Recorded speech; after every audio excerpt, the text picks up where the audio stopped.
pretty avant-garde for the time.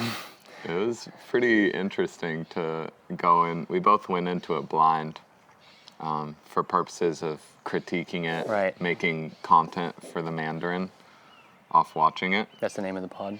That's the name of the online literary magazine. Oh, right.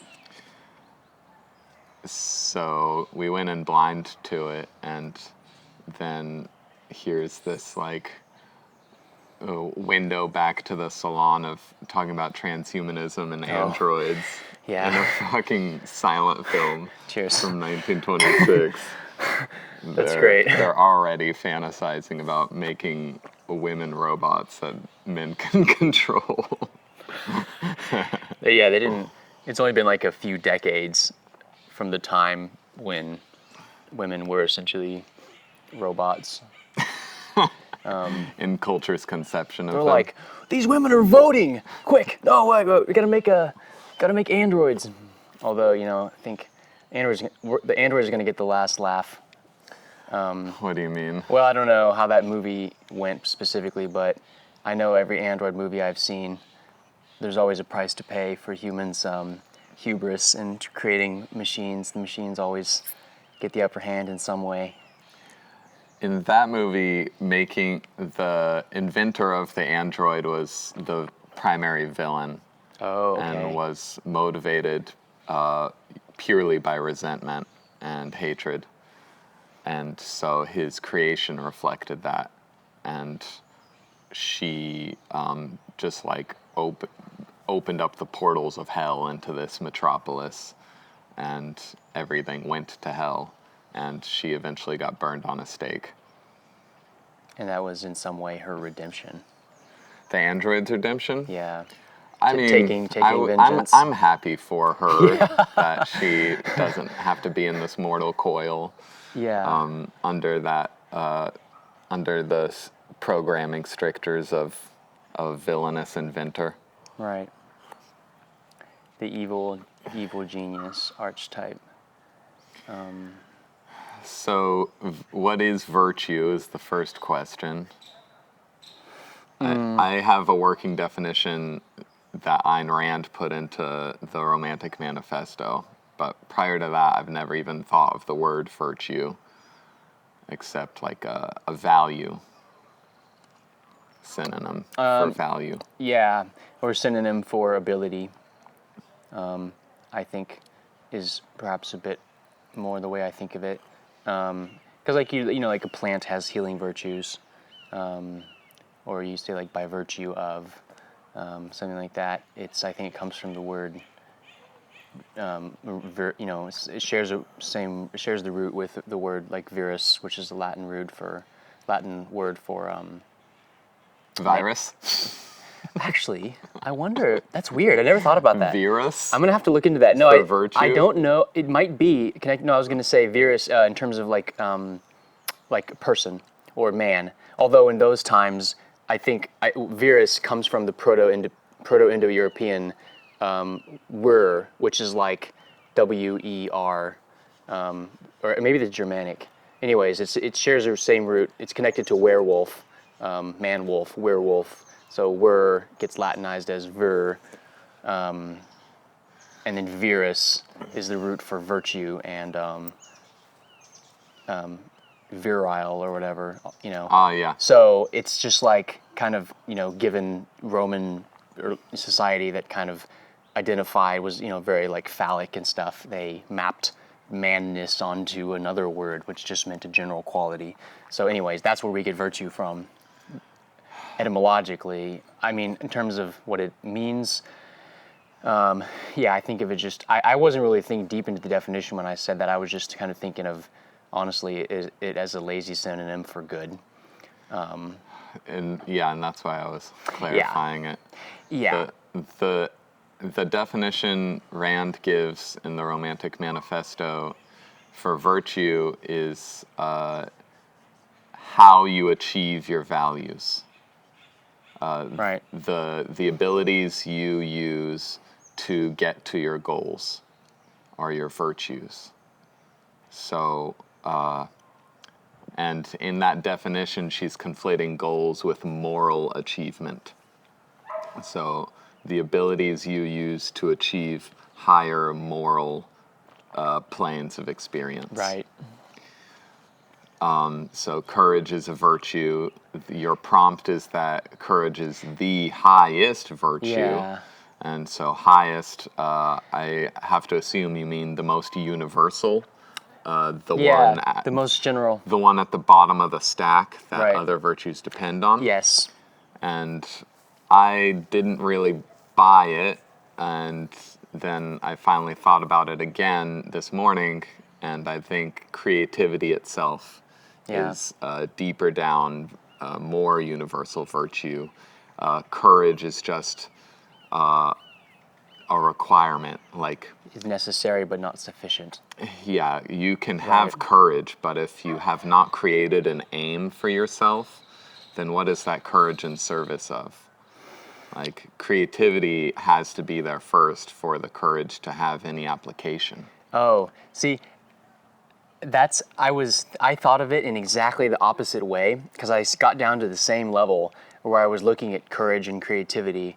And so the way I ended up thinking of it was as courage being more general, because courage is almost like creating a void.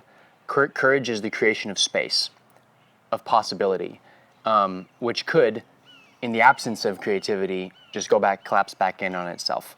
But creativity is like the process of filling the void that you've created.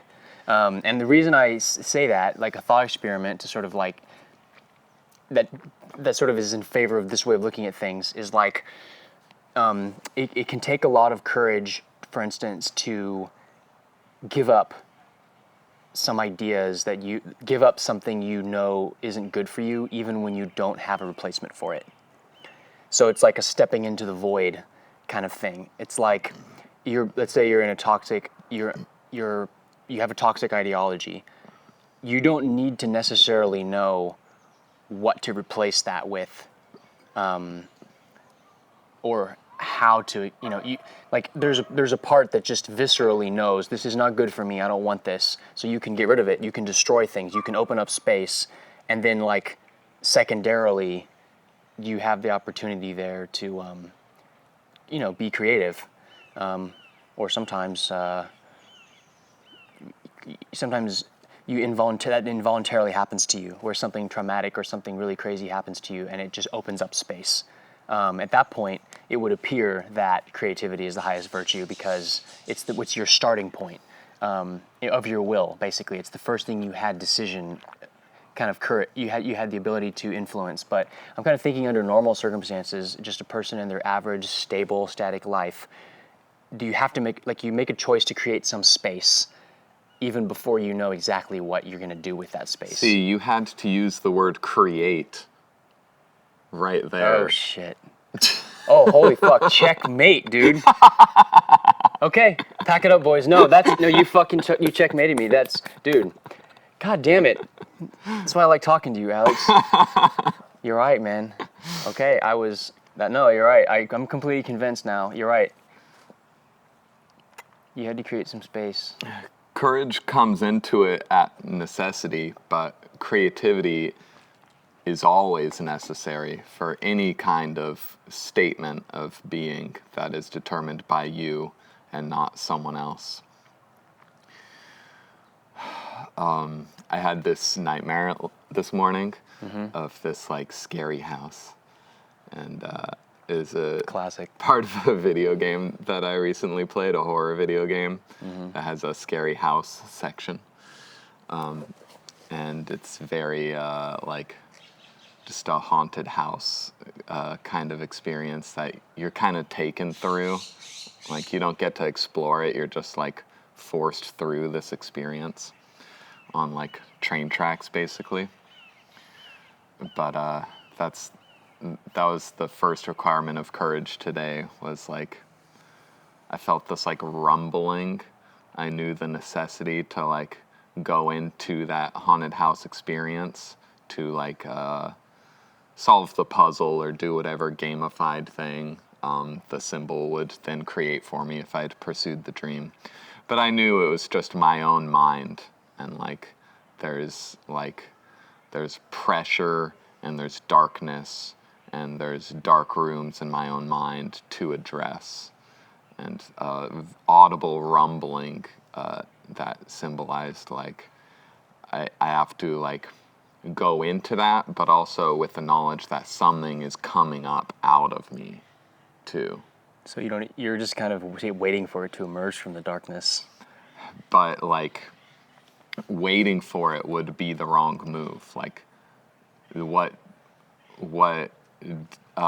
determines victory or not of values is if I'm going into the dark room of the house or something. Right. To like address the thing rumbling up and out in its moment instead of waiting for it to come to me. I had a dream like 6 months ago, maybe a year ago, with almost the exact same haunted house stand-in symbol. I was hugging my friend Rebecca because we'd been out walking in the park the day before. And wait, this is in the dream? I was hugging her in the dream. Okay. The day before in real life, I had walked in the park with her. Okay. So in the dream, the following night, I was giving her a big long hug in that same part of the park. Yeah. And you were a distance down, like, hurry up, we gotta go. It's time for like Stuart Alex time. And it was this big haunted house. I was in the haunted house? You were gesturing in the park for me to join you, like we gotta go into the haunted house. Like our appointment has come. So interesting. So the gotta go into the haunted house is like it's a realm of possibility and peril. Definitely possibility, because of all of the house dreams you have that are like not always scary. Like all the times you have a house dream and you find new rooms. Yeah, there's something about the metaphor of an indoor space that is very. I have similar dreams like that. I have very similar dreams recurring that are not a haunted house, but it's more of like a large space. Sometimes it takes the form of almost like a futuristic airport type thing, where there's like escalators and ladders and tubes and hallways and big areas and like domes, and it's like this. And then sometimes it's like it's like an old concrete building that looks like something from like Eastern Europe or something, where it's like, and for some reason there's always dogs running around, and they're always German shepherds. I don't know what it is, but they're like, the dogs are the ones that are constantly like and like they're just going all everywhere, and they're just popping up. Like the traffic of this airport is purely German shepherds. Basically, yeah. That's making it sound more comical. It's actually more like foreboding when I'm there. I definitely feel a sense of like, I wish I was that fucking dog that could just, go around and just kind of like fearlessly just go every which way. It's like the dog is like is almost like the little animal that I can't control, and I'm trying to follow it or something, but it just keeps getting away from me. So I don't know. I guess I was just You've talked about that animal that you follow to see where it goes next before as a kind of muse. Yes. Because Björk used that metaphor in an interview of how she writes songs. Yeah. She follows the freely roaming creature. Yeah, I'm really glad you remembered that. That was something that Björk, and now I really regret that I didn't watch that Björk thing you linked me. I'm gonna have to do it. That was one thing she said one time about that I connected to actually this idea of courage. Like, you have to have like a willingness to follow the animal. And so the dream with the dogs, I don't, I'd like to think it's related, but I don't know, because I think that it's something a little different though, because it's related only on the surface of inner spaces and dreams. Right. That's where it started. And recurring inner spaces and dreams. Yeah. It's definitely a house with new rooms for me. But you've been in a kind of airport-ish almost, or like big place. It's a large sprawling structure that sometimes takes the forms of like a bunch of like an airport, or like a big like sometimes it's like a big wooden type place, sometimes it's like concrete. It changes, but what it has in common is that it's almost like a maze. Like it's a thing where you just keep discovering more and more and more, Yes. and there's a sense that you can't get back to anywhere. It's just the next thing. There's no center, and that's where the sense of like foreboding comes from. Is it's like you're gonna get lost. You're gonna get lost if you keep going in from place to place, and that's what those dogs are. Is they just keep going, and they're completely willing to just bound off into the distance, and you don't see them again for a while. The center is your will. The center is your consistent perspective. Well, certainly, yeah. And that maze that you can't ever find your way back to the center of is more true to physical experience than the order we project on it for our own comfort. Everywhere you go leaves a mark behind you of you having been there, and is changed by your having been there. Every time you show up to a new place, or show up to the same place, it is a new place. It is a different place. We could even prove that physically, like the planet is in a brand new spot in the universe right now that we've never been like traversing through before in our lives. Relative to the galactic center, this gets into a deep question of like what's the most. But it's very practical and surface level too, though. Like Right. We have never been in this spot before, as defined by the cells in our bodies that are making up our physicality right now. Oh yes, Murder. I love it when their legs twitch a little right after, just You, to you like, monster. just to like let you know that you caused the most See, destruction I feel possible like- to that creature. I have the opposite feeling. I feel a little bit bad when I slap a mosquito. Oh no way, dude. Here's the thing, Fuck a though. Here's the thing, mosquito. though. I have two rationalizations at the ready, though, to mitigate any sort of guilt I feel about killing another being. Number one rationalization is, you attacked me, motherfucker. And, Yes. you know, basically, you're going to suck my blood. You Yes. come to me to suck my blood. And, okay, that's the only rationalization I need. So okay, so that's Number one. I'm justified there, but then I still have a little bit of lingering guilt, and I think, oh well, what in this mosquito's life would make it want to do that? And then I think, oh, evolution. Oh, it's not the mosquito's fault. It's a mindless bot. It has to suck blood to live, and you know. So I think about that, and then I go, well, it only lives 12 days, so I'm not like ruining a whole future. It doesn't have a family. It doesn't have kids. It doesn't have life insurance. Doesn't have any. There's no like. There's nothing. There's 1,000 million of them, and probably mosquitoes reincarnate.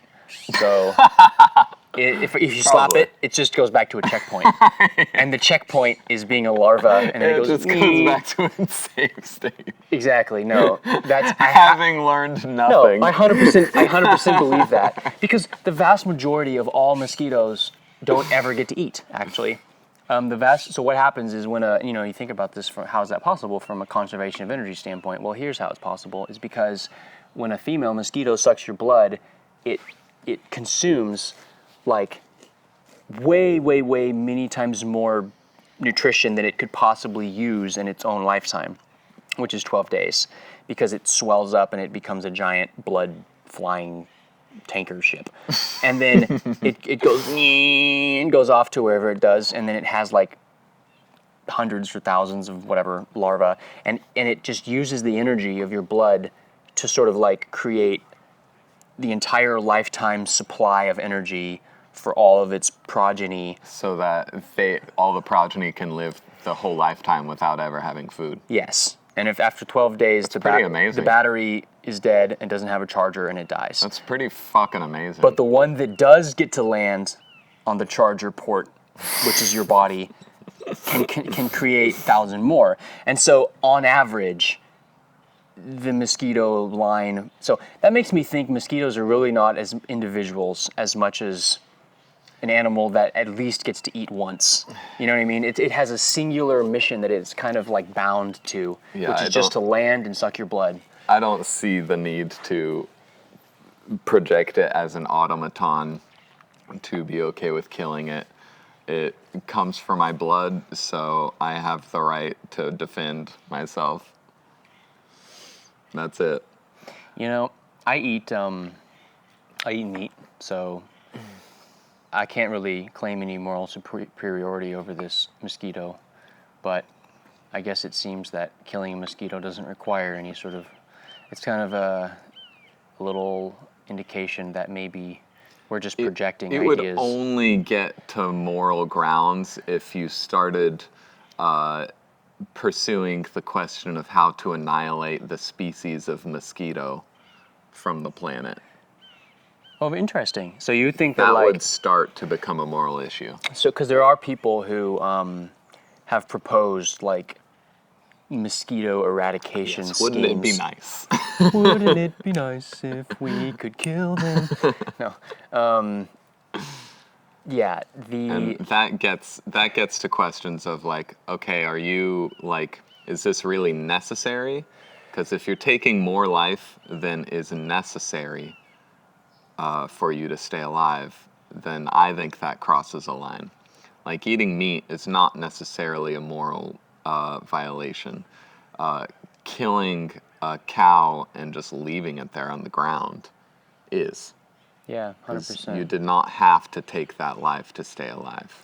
I mean, I guess in modern society, you don't have to take any animal's life either, because we could all eat And soy shit. that's so- why it amounts to a moral issue in my personal Right. perspective, because Right. the nutrition available to me is so bountiful Yeah. that it does amount to taking more life than I need to stay alive Right. to eat meat. That's true. I don't have any excuse for my behavior other than I just fucking like it. I guess that's my excuse. But if a cow kicked me in the face, I'd also be fine with it, to be honest. I don't think you'd be fine with it. No, I would be. I would actually. Just kidding. Would you thank the cow? Hold on, be right back. I'm gonna go have a meeting with the cow. I'm gonna explain what I need to this cow real quick. Be like, I have some issues to deal with. Just kick me in the face. Just kick me. Oh, that's a little kinky. Hey, that's illegal. I love the inner spaces of houses and dreams and inner spaces of structures. It's just such a potent metaphor for me as an artist. Yeah. Having an inner world that is there to be explored. And it adds to my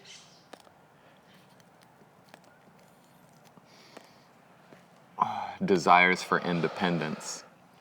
If I have an inner world that is unique to me and has value in there to be extracted for the outside world, that's the principle of self-sufficiency right there. Everyone has the right to strip mine their internal reality. And you can't strip mine it. I think it's infinite. I think that house goes infinitely. It's infinite, like the universe. And if everyone has access to that, Yeah. then my articulation of that principle in understandable terms is like the revelation I have to give to humanity, the equality of opportunity I have available to me to bequeath unto the world, is to show people that they have this fountain of infinite value to explore within their own minds. Okay, so here's a really That no one else has access to but them. here's a really interesting little, well, it's not really a tangent.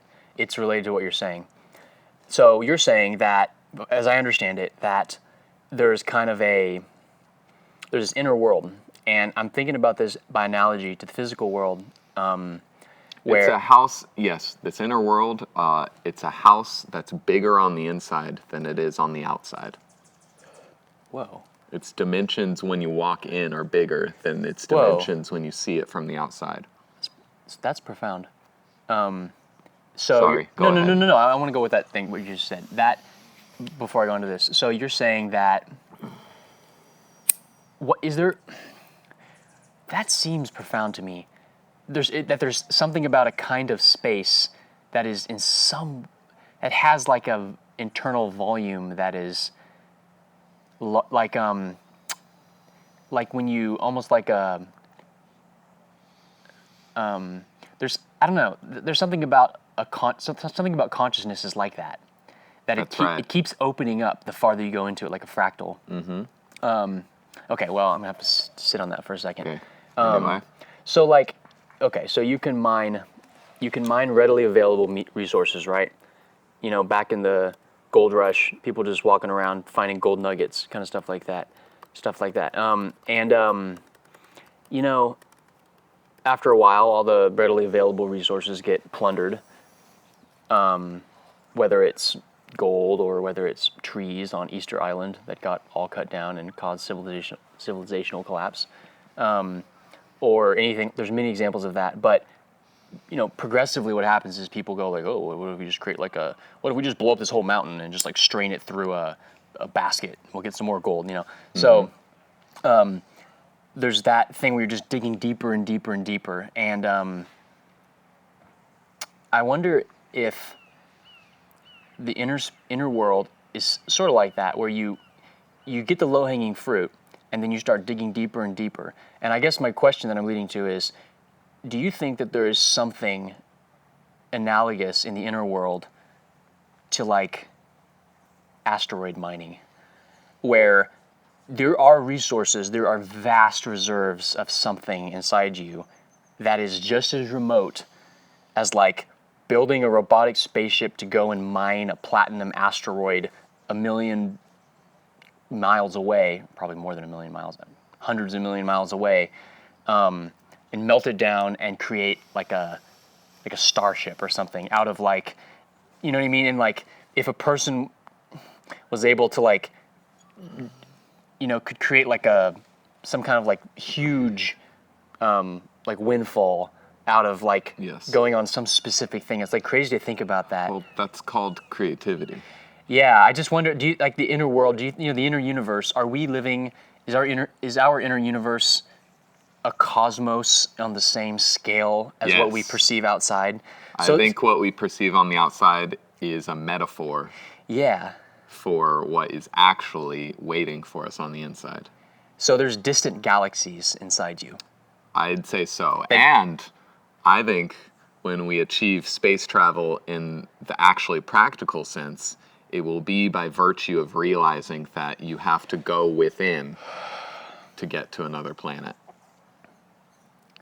So, you have to kind of venture into those realms because that's basically you'll get there when there's a Twin Peaks line. You'll get there when you realize you're already there. That will be how we travel from planet to planet. Well, that is kind of a way of restating the idea that your will is at the center, isn't it? Because you have to venture in both directions simultaneously. That's the definition of a center, is when it has a radius. You know, most people think of a circle as the definition of a circle is a point, is a radius, is a constant radius. And I think we're going to get to it in this reverse engineering roundabout way, where we realize that the only way to get to other planets is to put on a VR set and see through the eyes of the drone we sent there. Yeah. And then it'll be then the VR set will just be a chip in our heads at some point. Yeah. And then the chip will just dissolve without anybody noticing that the hardware is dissolved. And we'll still be running the OS and find out the hardware isn't even in our body anymore. Like, how is this still working? What the fuck? Yes. Yeah. And there won't even be that questioning to it. It'll just be one more thing that works without anyone knowing how it works. And then we'll be using the OS just by default, because that's how we were raised, and we never knew not to do that. Like 3, 4, 10 generations of children down from us they'll be like, okay, I want to go to planet Xylox 5 and see what's up over there. So just close my eyes, open up the taskbar, search that planet name. Okay, wait for my mind to load. And those are all mnemonic pulses of hypnotic suggestion to induce a new focus on your moment. That sentence was a mnemonic pulsive hypnotic suggestion. That was some great alliteration. And actually, the idea too is pretty cool.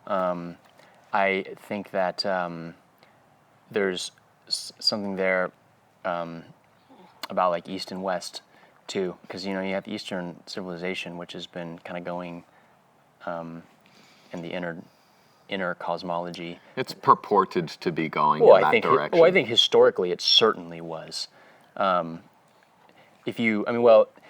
course, I don't know. Yeah, if you polled everyone in the East, maybe not. But I'm talking in the historical construction sense of the history as we feel it and as it influences us. That's certainly what we understand work to have been. Yes. Is the inner plane, whereas Western was about the outer plane. Yeah. We're going to, and we're just almost like, yeah. I kind of think they just developed tool sets and then fiddled with them and didn't do shit. I think it was Western people who colonized the inner place too. Oh, you think it was what? Really? Yes. But, well, what's your standard of achievement? It's what you can objectively see that someone else has done. Well, that's what the inner world is objective. So I'm sorry. The outer world is objective. So I think that's why there's a bit of a. You could easily look at. But I'm arguing. I'm sorry. No, go for it.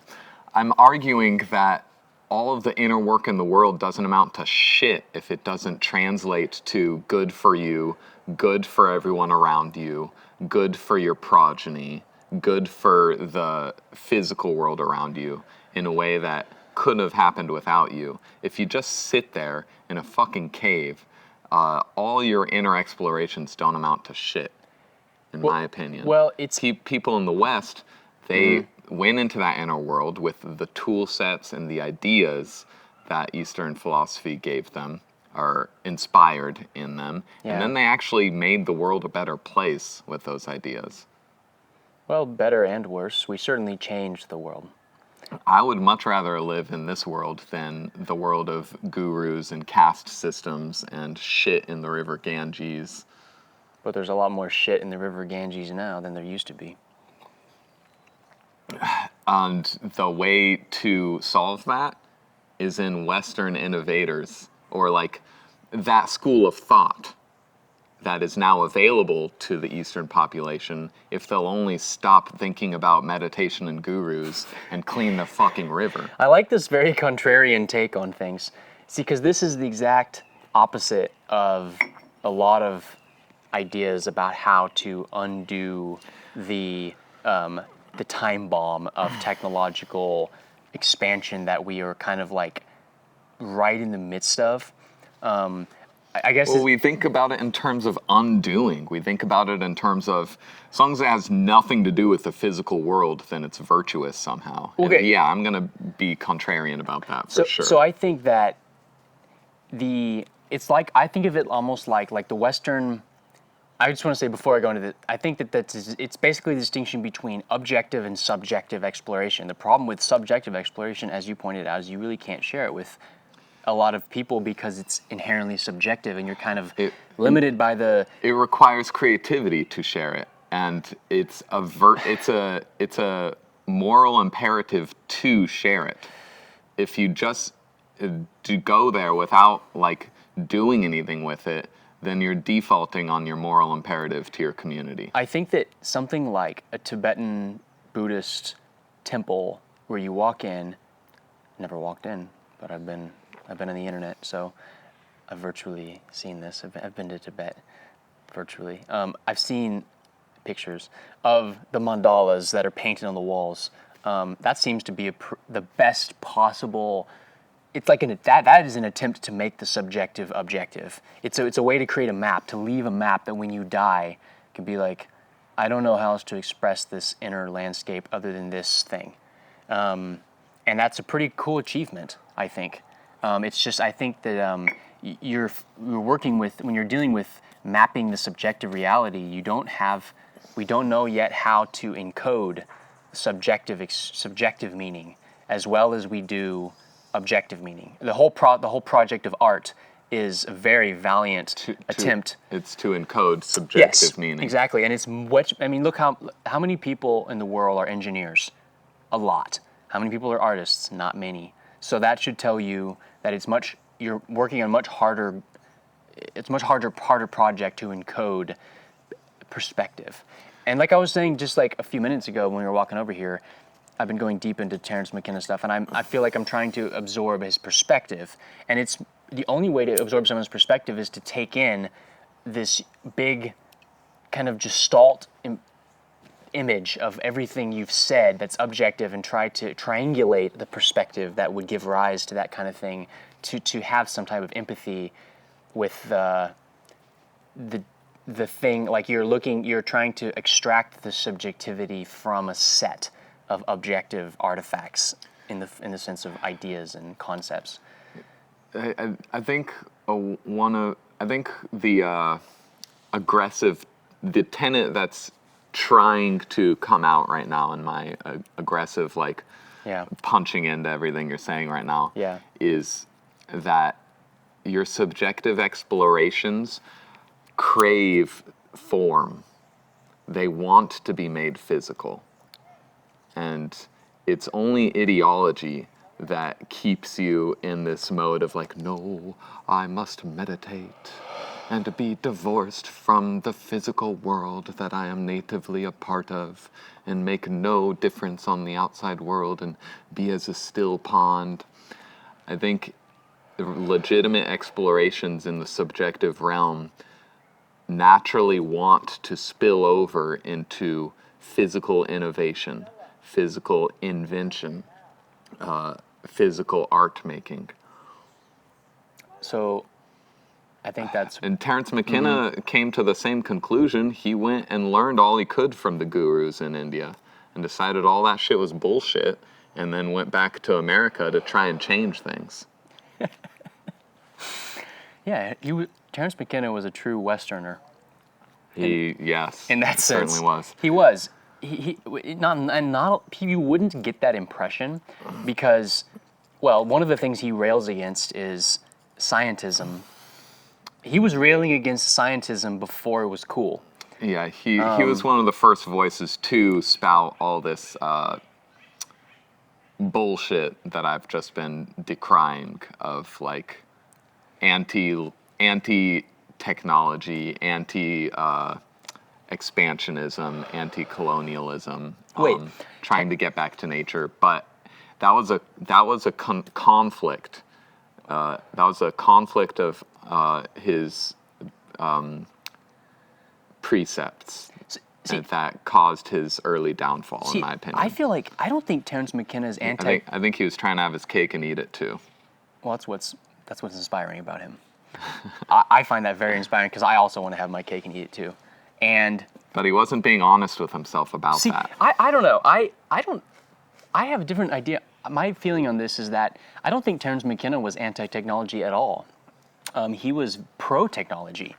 I think that he was one of the few people at his time, and even today, but especially then, who was, or maybe it was easier back then because the 90s were an optimistic time.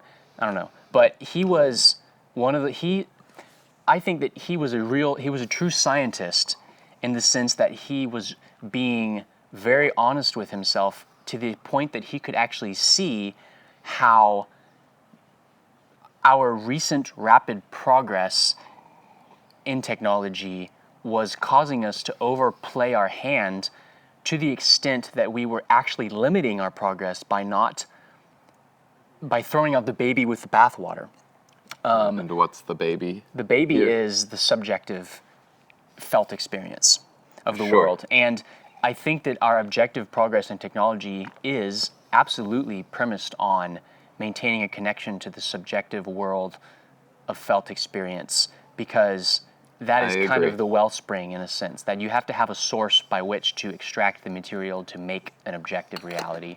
I really think of him as kind of a prophet in the sense that he was calling out Western civilization's enthrallment with the toys that we've created. And I think that he's actually doing a favor to Western civilization by pointing out, like, look, if you want to continue to make progress, you can't allow yourself to slip into this kind of virtual reality of your own creation without understanding that you're in virtual reality. You, like, the point at which you lose sight of the fact that you're living in a world of your own creation begins to undermine your ability to remain the author, because the game starts becoming redefined as, as we've seen. This is what we're living in now. We're living in a completely boxed in, or many people are living in a totally boxed in reality, and the ability to box in reality is a direct result of incredibly advanced media, which is becoming so real that you can get stuck in this sub-universe. See, that's all great, and obviously he's said some amazing things and created some amazing conclusions that are very practicable and practicable, or whatever the able word I'm looking for is. He also said shit like, our destiny is to free our souls from the chrysalis of matter. And that is pure anti-human bullshit. Wait, really? Interesting. How so? We're here to be physical. We're here to have a physical experience. It's the same thing as the Buddhist bullshit line of life is suffering, and we need to free ourselves from desire to get to something better. And that amounts to denying your physical experience. And he partook in that.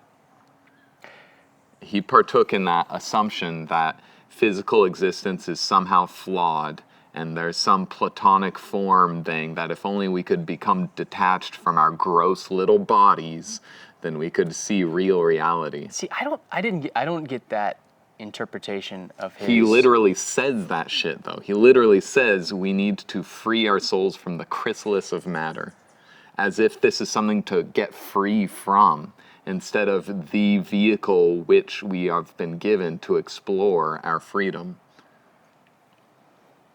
Well, I think there is something very flawed about the physical world, but it's flawed in a provisional way. It's flawed in the sense that anything that can be improved is flawed. Not that it's, that we're sad that it's this way. It's just recognition that... But he would talk about it as an inherently flawed thing that we have to get past. Well, maybe we have already kind of... I think we're in the process of freeing our souls. I think it's already happening. We are... Are you in a body right now? Partially. You need your body right now, right? 100%. Are you going to kill yourself tonight because you crave freedom? Well, no. Of course not, because you know that physicality is the fucking thing. Physicality is central to your experience. It is not to be denied. Yeah. It is not to be decried as something inherently flawed to get past as soon as possible. Right. If you really believed that, you would go home and fucking shoot yourself tonight. Well, no, because, see, I have these grabber things that are attached to me that are fucking useful. So I can only surmise that the reason why we're in this, or like, let's just say I'm in this physical realm, is to make use of it.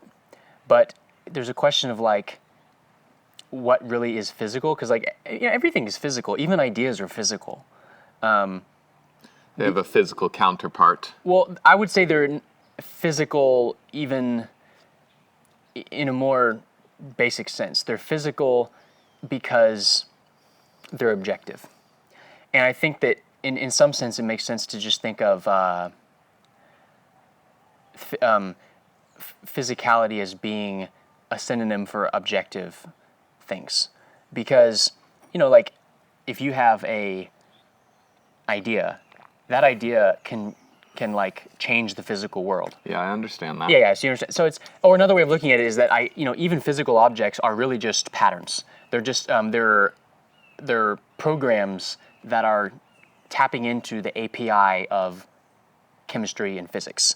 They're informational. They're language essentially. So And that's what. So there's a arbitrary division between physical and non-physical things that we draw for convenience to talk about things that are using molecule API versus using another type of like a cultural API. But there's cultural constructs that are just as physical, viewed from the outside as rocks and stuff. And so I think of it more as almost just like we're at a certain level of appropriation of the physical universe that we can take in energy and we can make it our part of our body and we can reproduce it. But we're also taking in ideas and forging them and reproducing them. So we're kind of just in the midst of a process. What I'm protesting against is what people say is the proper way to process this experience. What's the proper way to achieve progress? And I hold that we achieve progress and further exploration by affirmation of our experience, affirmation of existence, not by renunciation. Renunciation, undoing, getting free from our body, that is anti-growth, that's anti-progress. The way to get to whatever this mythical Atlantis soul experience is by an affirmation of the physical experience. I agree with his intuition that we are basically independent of physical form. Right. That we are the soul that creates objectivity without needing that objectivity to still exist for us to still exist afterwards. Yeah. But the way to grow as a soul that makes forms is to fully have this fucking experience. Not to renounce it like some fucking Buddhist in a cave. Or like Terence Mckenna on Hawaii, who would refuse to touch the dirty America while still completely being dependent on it. Yeah, but Terence McKenna he got a lot of shit done in his life. He could have gotten a lot more done. He died at 55 or something. From brain cancer. From his philosophy. His philosophy couldn't have created, his conflicts within his philosophy couldn't have created any result but cancer at 50 and then a quick demise. Interesting. It is kind of... He was fantasizing about a doomsday apocalypse in 2012 his whole fucking life. Guess what? He got it. All he was seeing in his romanticization of freeing ourselves from the chrysalis of matter is the fact that he's more interested in dying than he is in living in the physical world. I didn't get that vibe from him, but I'm gonna think about that. And yet you have the test results of what his life is. And his philosophy is inextricable from the life experience he created. And if you want to go further than Terence, then I think you got to recognize the errors in his philosophy that caused his body to create a huge fucking tumor in his brain. That's a very narrative way of looking at the situation. Which he would probably agree with, at least in terms of the way you're mapping his death onto a kind of thing that naturally happened, as opposed to being an unrelated thing. In some sense, the world did end in 2012. One kind of world, it feels like that to me. That 2012 was something kind of like... But that wasn't the decisive factor of the experience we're having now. The decisive factor was all the things that got made. Right. All the innovation, all the affirming experiences that happened. Right. The destruction was just a byproduct of new things coming into being. He was focused on the wrong part of the sine wave. Yeah. One thing he said that he was this idea that he was quoting someone else who said that the moment that we're in is nothing special other than the fact that it's the moment we're in right now. And he vehemently disagreed with that proposition. His position was that there is something very special about the moment we're in right now. Whether you're in it or not. You're in it or not, yes. And just due to, like, he had this perception of the exponential region in which we're at, and that time is not a linear thing, that we actually have kind of, in some sense, the biosphere has created a kind of organism that is here to fuck things up. And I imagine that this to me connects to what we were talking about just a second ago about how sort of like the trajectory of Western civilization, in a sense, that we have. I think of it like basically Western civilization is like we were standing on a rock and we took a big step to the next rock, and there's a huge chasm below us. So if we stop right here and don't do anything else, we're going to plummet to our death. But so there's kind of like a question is like, do we step back? Do we go whoa, whoa, whoa, whoa, whoa, and get our footing and we go back to the rock that we're on? That would be like the Luddite way of looking at things, like, Yeah. nope, we're gonna just stop. Everyone go back to being an organic farmer. Just let's just slowly dismantle everything. Right? And billions of people starve. Yeah, right. Because we're so far from equilibrium that if we were to do that, then there's a huge amount of karma that would have to be repaid to rewind the process, right? Or there's the thing where you have some courage and go, we're gonna do this, and we're gonna go to the next rock, and that's another stable point. So there's like kind of local minimums of stability where you can sit, and we're like way up the thing. We have to give that initial that push, for example, to like do things like create like nuclear power, fusion, colonization of the solar system, so we can mine rocks out in space and not have to mine places where people live, stuff like that. So my overall take from everything he was saying is that he's not advocating a kind of Ludditism. He's advocating a kind of accelerationism. He indulged a Ludditism to his destruction. And it conflicted with everything positive he was saying. Interesting. See, I don't know. I look at it more as like, I think that there was certainly some conflict, but conflict can be productive because conflict creates a kind of tension that makes something compelling. Not this kind of conflict, not indulging illusions in your own conception of the world, which is what he was doing. Well, like you can point at many different points of his life and see that happening very obviously. He was, for like 10 years after he stopped taking shrooms, he was still telling other people to take heroic doses of mushrooms, as if he was living that experience. So you think the conflicts and the illusion he was indulging were right out there in his life for you to observe. Right. So he's kind of I think of him as almost like... He went as far as he fucking could. Yeah, he was... But it's for us to learn from his mistakes so that we can redeem him and go even further along the path that he's illuminated for us. I feel like he grabbed the torch from Tim Leary and took a few sprinting steps into the future before collapsing. Tim Leary didn't do shit with that torch, though. Like, Terence Mckenna between Tim Leary, like, there's no even comparison. Terence is so much sicker. Yeah, Tim Leary kind of picked up the torch. Tim Leary just picked up the torch and set everything on fire. He did. And then, like, muddied up all the ash so you couldn't find any footprints after. Tim Leary was like, ah! And just like, hey, somebody grab this. No, and then everything's on fire. Sorry. No, he did, though. Except he didn't even have the grace to say, I'm sorry.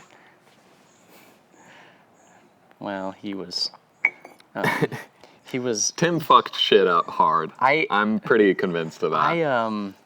Terence illuminated, Tim muddied shit up. No, I don't think Tim Leary is a villain. I think that he did what needed to be done. At one point he did. Yeah, at one point. But he went way past that point in a way that muddied up things and kept the war on drugs going for way longer than it needed to. Interesting. Well, I don't know. It would have been really hard to see what was going to happen, I think. I don't think anyone could. He was irresponsible. Well, yeah. He was completely irresponsible. You have to be irresponsible. No. I think so. Dude, no, you do not take a substance like LSD and have an honest conversation with yourself that ends up with the result of everyone needs to fucking take this, regardless of background. That is hubris and irresponsible, and it creates straight up evil effects in our world. Terence McKenna had no, his calls to action when they happened were qualified in a very responsible way, in a very honest, not everyone should fucking do this. Only certain people should do this. Right. And the risk is your fucking soul, probably. Yeah, he had the benefit of hindsight, though. There wasn't a lot of hindsight. I think any amount of 60s. honesty with your own experience and integrity with towards your fellow man would have led you to see that don't tell everyone to take massive amounts of LSD. So you don't dose people. Oh, don't yeah. fucking dose people. Jesus fucking Christ. Right. Don't dose college students who are 18 years old. Right. And certainly don't hold yourself up as doing something good. What's funny about it, I think, is that we've come very far now. With the third wave of people who are in this kind of, after sort of a winter where there wasn't a lot of action. You have the Michael Pollan,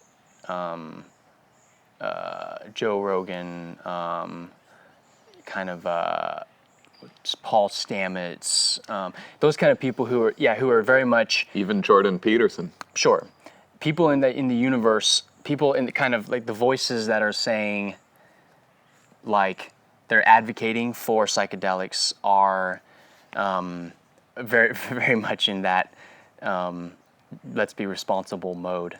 Yeah. So, I mean, what you're saying, there's definitely a learning process that is making it more effective and just kind of growing up a little bit. It's almost like it just maps onto you're a little boy. A little boy becomes, and you're 10 years old, you just want to pick up a hammer and just smash things. Mm-hmm. I mean, even when I was a little boy, I remember literally one of the things I did for entertainment was smash rocks. Yeah. I just found a pebble and took a hammer and just went just because Yeah. it was cool. And I still think it's sick. cool. That's fucking awesome. Why was I doing it? I don't know. I don't know.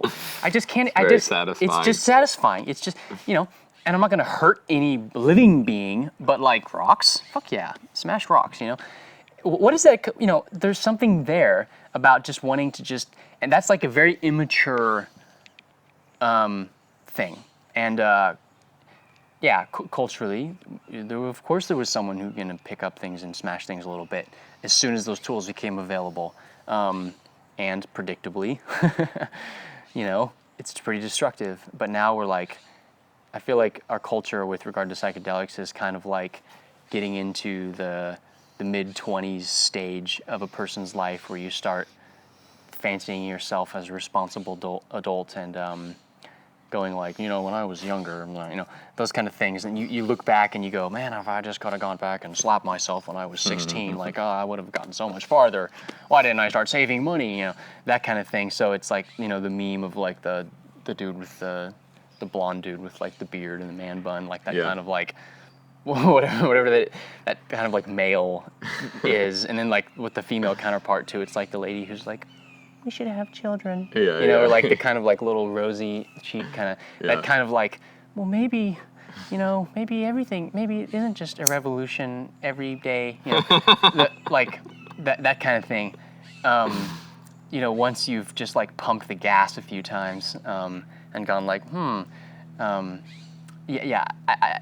I just there's an analogy there to be made to kind of the super ego of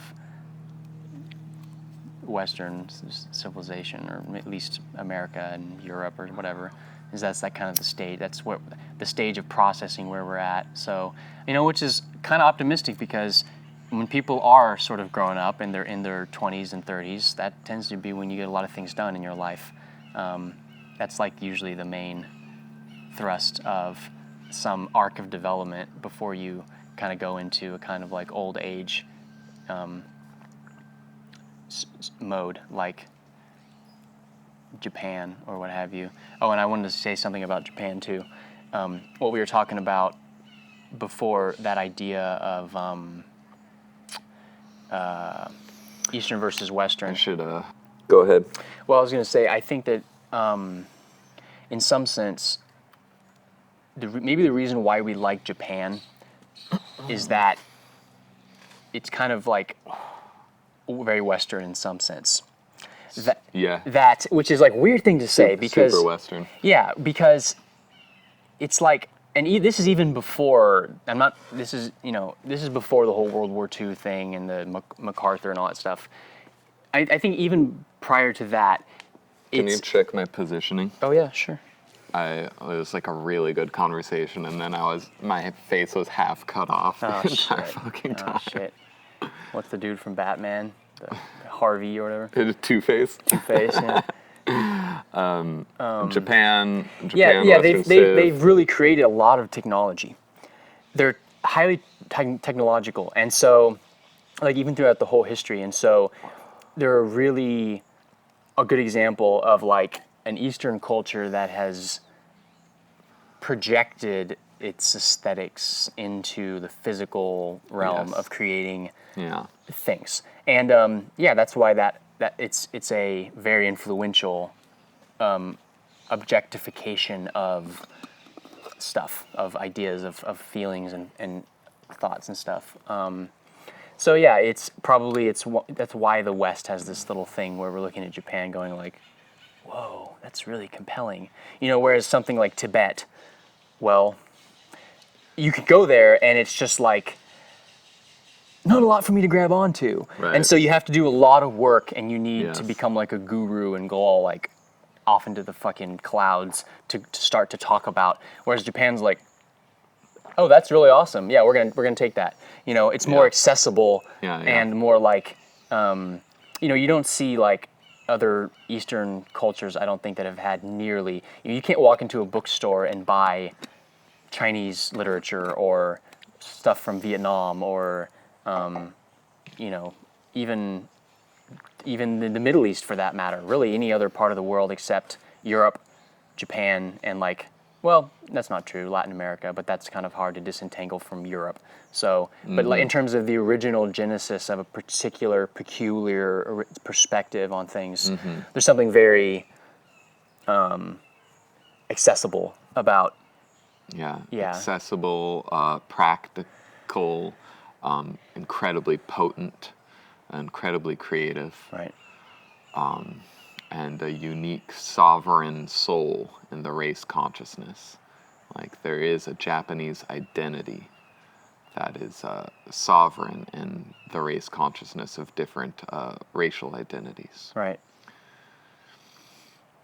Yeah, I've been noticing the theme of my emotional, sentimental connection to Japanese culture has just been coming back over and over and over again, and building every time it comes back for like the last few years, but like in a way that reflects back on my entire fucking life and like integrates like themes from my entire fucking life. Like what's an example of such a theme? Well, like when I was a kid, I just wanted to play video games. Right. And the prime conflict of understanding that's been my part of making things worse in my experience has been my will to reject physicality and my will to escapism. And video games by Japanese people were like what I was trying to escape to. Yeah. And now this like new career thread of knowing that I could be creative director of a video game crew if I wanted to is this intuitive reaching of my soul back into my first error I ever made to redeem it and make it from a mode of escapism into a mode of impacting the physical world with my creativity. and musically too. So like video games were the genesis of my imagination, the genesis of my ability of abstraction, a shit ton of reading to get through these very long, sprawling story video games. Hella reading you had to do, a lot of problem solving. And the music that goes with the games is orchestral and beautiful, and the music itself tells a story in time with the actual story and the locales you're exploring in the video game. So that was my first awakening to classical music, was some Japanese guy, Nobuo Uematsu, making Final Fantasy game soundtracks. Right. So that was my first sparking of my intellect, the first sparking of my ability of abstraction, my first confrontation with really, really high-level music. It's fucking cool as fuck. So you have this, you're reaching back into one of these older trips that you were on, and trying to resurrect that dream of redeeming your... it's just coming up of itself. Oh, it's one of those things that's coming out of the dark room. So, how does this relate to your music? Or is it an independent thread?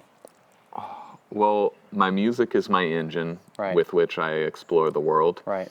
And my music is the way I'm going to make first entry into the Japanese adjunct to my life, is going there to play shows. Have you listened to much J-metal? Enough to know that most of it's terrible. Really? But that's another thing. Purely in terms of my genre of music, the best guitarists right now in the latest plane of innovation that guitar playing has got to is dominated by Japanese boys. Like, they're sitting pretty at the top right now, like this year at least. So there's like a new wave. Interesting. There's a new wave that was the first ground was broken by the gent pioneers in America of Misha Mansour and Tosin Abasi, and to a lesser extent Nolly Get Good and Get Good? Get Good. That's a great name. Nolly Get Good. That's a great name. And Devin Townsend. Mainly Misha Mansour and Tosin Abasi broke new ground of where metal and guitar-based music is going to go next. And this year, at least, they aren't doing shit with it, but Japanese boys are taking it to its next level and taking those tools that we discovered in America and like putting them into practice. So even in my own very specific niche, it's Japanese dudes at the top of it. And my favorite, my like biggest musical reference for what I'm doing with Accelerant is from a J-pop album by Haru Nemuri. Okay, all right. And she just announced her first North American tour like a month ago. And so I get to go see Haru play in SF this November. Oh, dude, that's fucking cool. That gives me hope for the future, that there's going to be a concert in SF.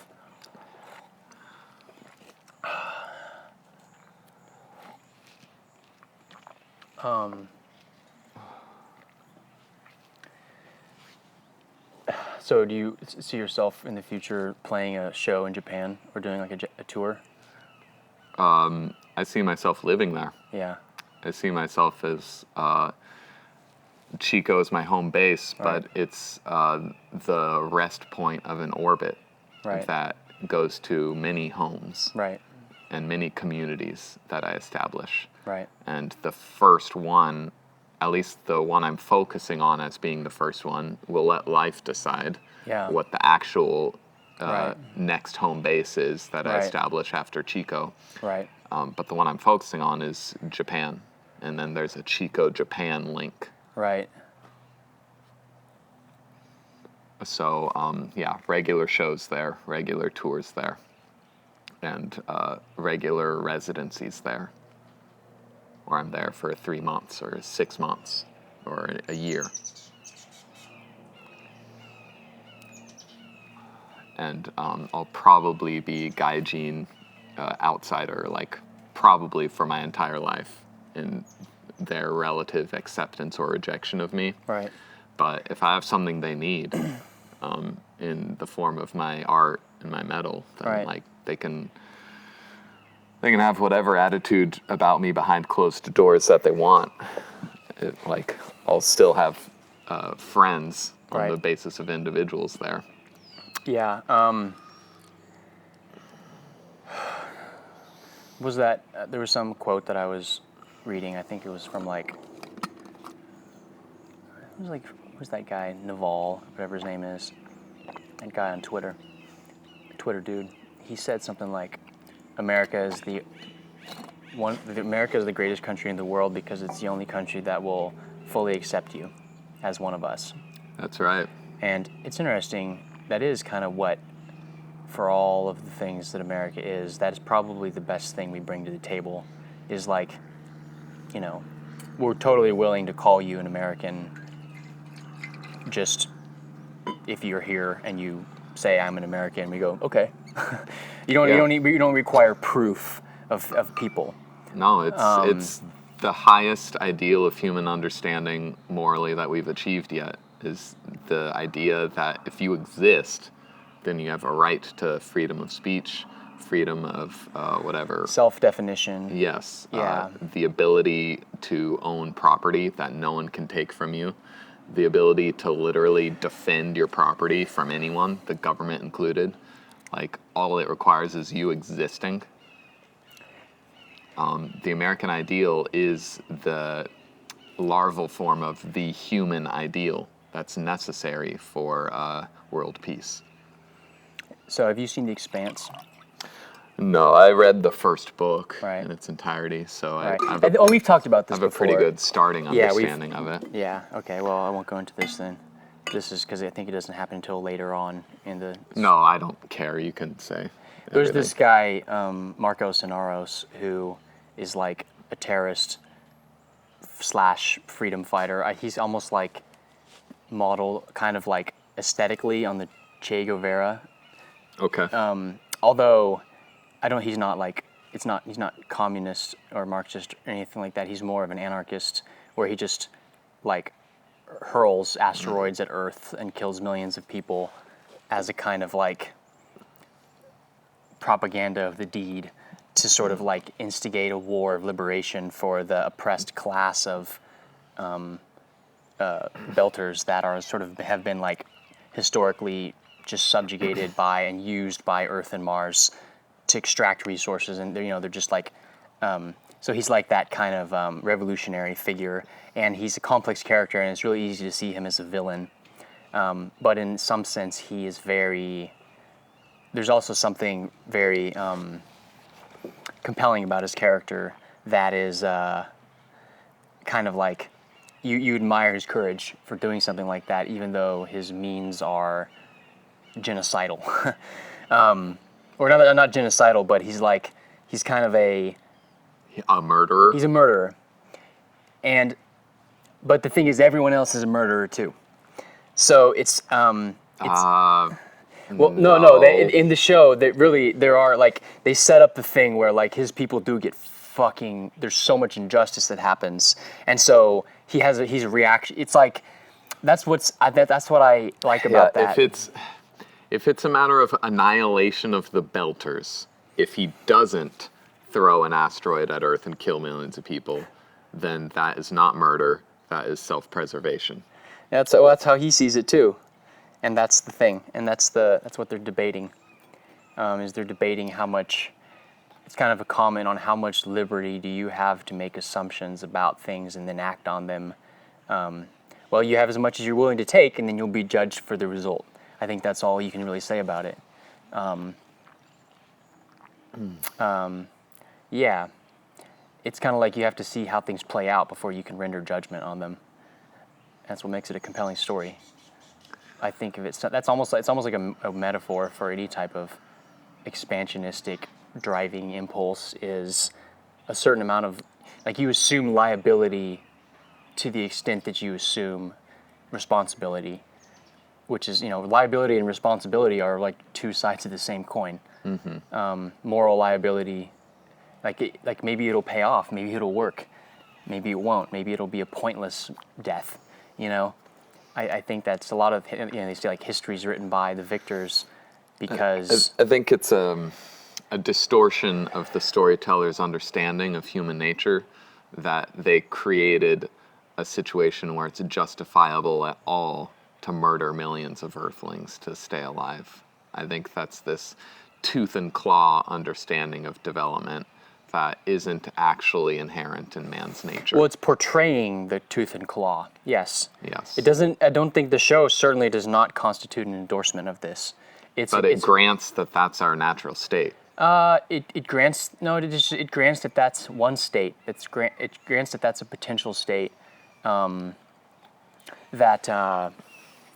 It thinks it's the main state that determines human nature, or that's not the show they would have made. I don't think so. Yeah. Well, the show hasn't wrapped up yet, so we'll have to see. I'll have to judge that show, but at the end of it, to see what its basic statement is, because it's pretty unclear at this point. I think that unclarity is the main statement that it's going to amount to. Maybe. Based on how shows and series of books usually go, you either know what you're doing at the start, and it's reflected in every book of the developing story, or you don't know what you're doing at the start, and it's just a fucking shit show, and it amounts to nothing, Game of Thrones style. And The Expanse is redolent with aimlessness and nihilism, and we'll find out where we go, but man is inherently shit, so probably nowhere. Well, they're going a lot of places. I don't know. I mean, I don't... But by accident. They're just going where the wind blows.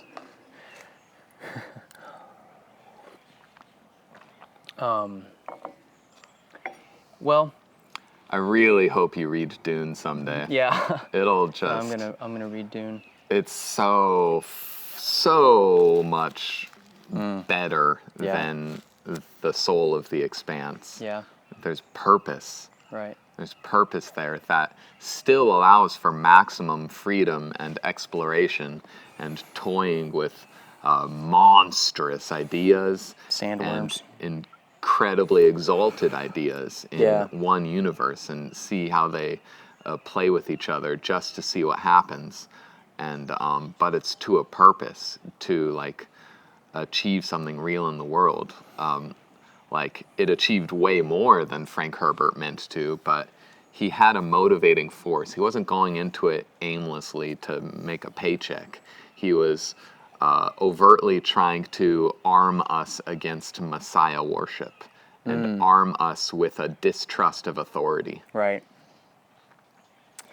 Yeah, you've given me this ringing endorsement of Dune for quite a while now. One of these days, I'll take you up on it. It's been a few episodes. And then we'll have a different conversation. It's been a few episodes since I brought it up. A few? I mean, I've been on a Ayn Rand thing for the last like 10 weeks straight. That's the author that I always bring up. But the 40 episodes before that, it was always Frank Herbert and Dune. I feel like your Ayn Rand trip recently has led to a lot of very forceful statements.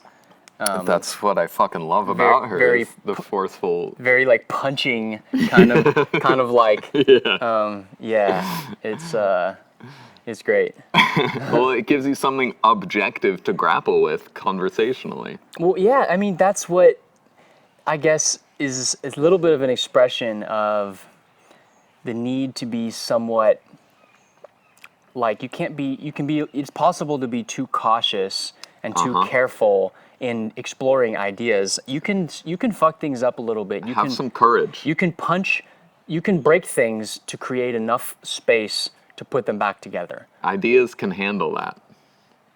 Yeah, they absolutely can. Yes. And yeah, I know, and it's like, it's funny how we have seemed to have lost a bit of confidence in the idea that like our values are really do provide a kind of foundation that we can fall back on, and we don't have to be so timid about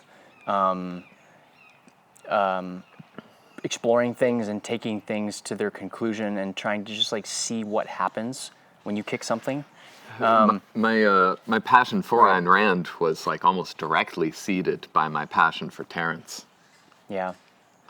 He did, in my like journey of discovery, he did it first, what I admire most about Ayn Rand. Right. He has a specific quote about it, like, so yeah, I'm making a prophecy about 2012, but Right. at least I have the balls to make a prophecy. Right. I might be wrong, but at least I had the courage to say something. Yeah. Well, dude, this is what I'm saying. That's why I think courage is the highest virtue, is that, you know, another person, I guess the flip side of this is, I don't know if you remember back in, what was it? It was like back a few years ago. It was on the national news. It was this thing where there was like this preacher guy, and he was like the old school preacher. Doomsayer. He was, yeah, guy. he came up with a doomsday Yes, yeah. prediction. He did. And do you remember what I'm talking about? I do. And there was a billboard in Chico. That's right. He wasn't even from Chico. I don't know where he was from, like Los Angeles or something. His crew something. came here and was shouting downtown for a while. Yeah, and he convinced people all over. He had like a radio show. He convinced people all over America, at least, I think other parts of the world too, that like the end of the world was coming on like I think it was 20. I don't know. It was a few years ago. It was not 2012. It was like a day that has since passed. Yeah, right. A day where he like calculated according to like the Bible, like ages, and there was a code, and he's like all this stuff, and then people would call into his show, and this dude was a wild man. He was like 80 or something, and he was like when someone would start to say like, but what do you think? He'd be like, no, it's gonna happen. Like he just would shut down people who even began to question like, well, sir, really, like, are you sure about this? He's like, it's the Bible. And wow. So anyone who said like, pass the tobacco. And then someone was like, well, but what if your interpretation of the Bible? I was like, no, like he was like just vehemently like the man through sheer force of will and assertion, and just saying no to anyone who said no to him, convinced like a bunch of people that the world was going to end, and it didn't. Then he like revised it once, and it also still didn't, and then he slinked off. I don't know if he's still alive, but like it's like it shows you that you can be an end of the world prophet kind of person without having any original ideas, just through sheer intention. So I don't know. That's why I think like, you know, courage is available to people whether they have something to say or not, and you can create space and create possibility while having absolutely zero realistic plan with what to do with the space that you create once you create it. I just think that's interesting. That the ability to break things apart is almost more fundamental than the ability to create things. No, I think it comes before it. I think you have to break things down to create them. No, you don't. I think you do. No, you don't. Even if they're words and concepts. Does a plant make sure it breaks everything around it before it grows? It just grows. That's all it's focusing on. Things get disrupted by it growing. A plant is breaking down a lot of things to grow. It's breaking molecules, millions, a lot more than millions. It's breaking, it's consuming, it's breaking down energy gradients. Even if it's only breaking down photons. But the statement of the plant's prophecy is life and abundance and fruit. Right. The statement of this doomsayer's prophecy was destruction. Well, that's what I'm saying. Annihilation. He was a guy who he dug a hole but didn't plant anything in it. He dug a hole and walked away. And that's an example of creating space without purpose. It was like he had half of the tools. Well, he had courage, which got his vision to a certain point. Yeah. But his lack of creativity was the prime limit on it. Yes, exactly. Precisely. And I think I see a theme there with that guy. It's the same theme I've intimated with Terence, where when people are at the end of their lives, they intuitively feel the end of their lives as the end of the universe, and then they don't get clear on their inner experience about it, and so they project the end of their universe onto the objective universe. And that's where you see old liberals who just think the world's getting worse, or old anyone, conservatives too, who just see the world going to shit, and and no way can civilization even last 10 more years. All they're doing is railing against the dying of their own light. Yeah, they've mistaken the personal for the universal. They have. Yeah. It's funny how the incredible rate of change in the world is putting pressure on everyone to be conservative. Even though the forms of conservatism that people might assume we would not recognize as such. But I think there's not that many people these days who aren't feeling a kind of Ludditism, even if the kind of thing that they want to go back to is itself a world which is very far from, the idyllic. That Ludditism is the main source of our instability, though, and our accidents. I agree. You were talking earlier about we were on a very solid rock, and then industrialization, basically. Right. And we took this huge leap to a new rock. Way off balance. And so we're like in danger of tipping backwards into the abyss between the prior two rocks. Right. And the meta stability to be focusing on there is our ability to jump to new rocks. Yes. Further than that, our ability to create the next fucking rock to then jump onto. Right. Movement and affirmation and saying that this is good, and if I come to a place where it's bad, I'll make that bad a new good with my creative impulse, and we're gonna keep moving forward. That's the ultimately stable foundation that we need to be standing on. A spinning top is a beautiful illustration of metastability. If you take a top, any round object really, and you set it on the ground, it's going to fall right over. But if you spin it, it's going to stay there. And that's a beautiful illustration of how movement can create stability. And, that's circular motion, but kind of like linear motion is also there's a stability toward a projectile in flight because it has a certain momentum. And if you stop, the only place to go is straight down. Yeah, stability is dependent on movement. Dependent on constant change, dependent on constant movement. Right.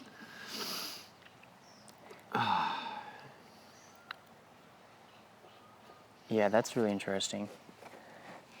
Well, I think we might be able to call it soon. Yeah? What do you think? Let's see if there's anything else that we want to talk about here. We talked about creativity, we talked about Japan. We didn't talk about Björk because I didn't watch that thing. I want to talk about Björk next time. I can give you an introduction. Yeah, go for it.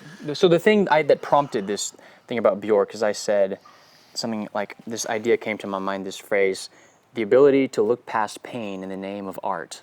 And I don't know where that idea came from. It just popped into my head. But when I texted that to you, you replied, Medúlla by Björk is a pretty powerful use of this if you're curious for something wild.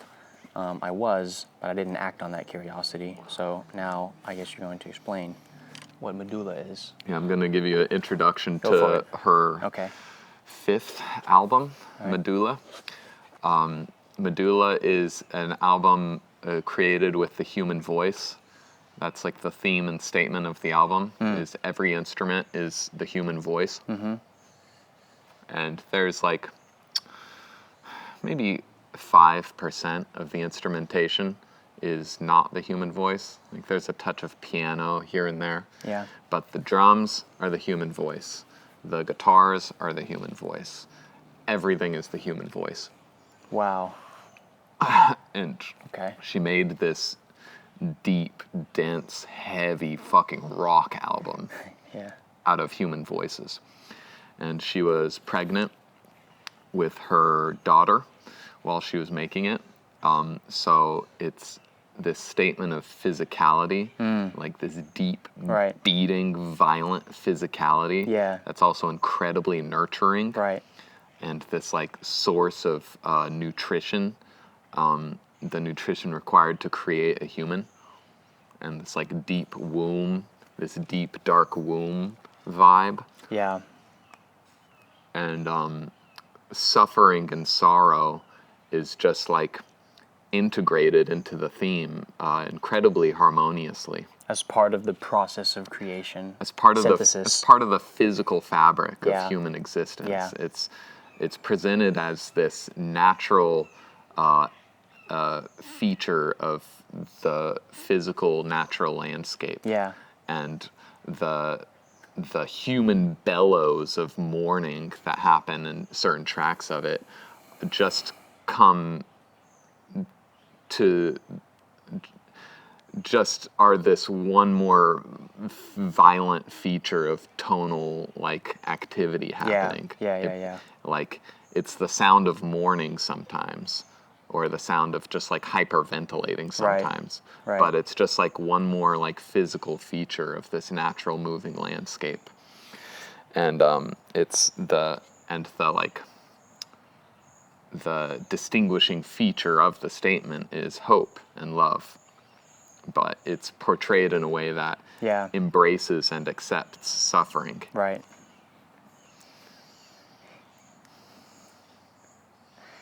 Is this the thing where there's like the music video where like she has like a tongue and it's like made out of like lava and shit?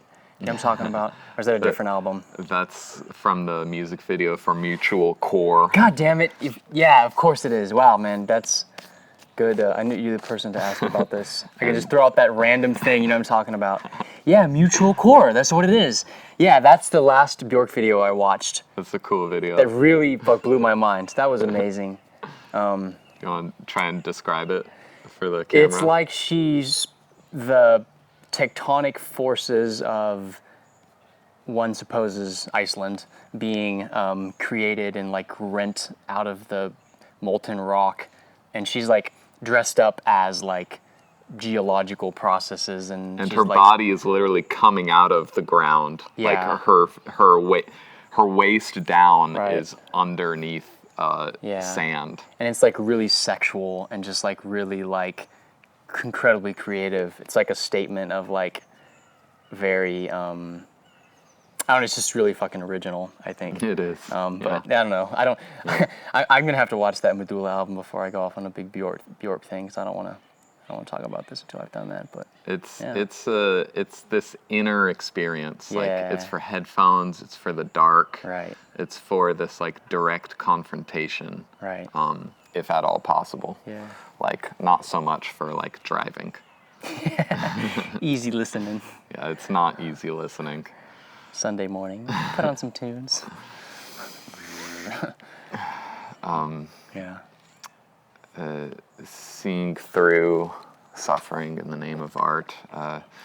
I'm much more about like approaching suffering voluntarily, because Right. you know that it's grist for the mill, Yeah. and you get to make art Right. or engineering products Right. with that. Well, you can't have an engineering product requires art to the extent that humans are going to care about it at all. So Yeah. yeah. Cool. All right, man. It's fucking hot. The sun's beating down on me. That one, it felt like a fucking like train. That was a fucking train. That man, felt yeah. like a freight train. That was. There was no stopping there. Yeah. There was no herd of buffaloes on the tracks Nope. that we had to massacre. Massacre?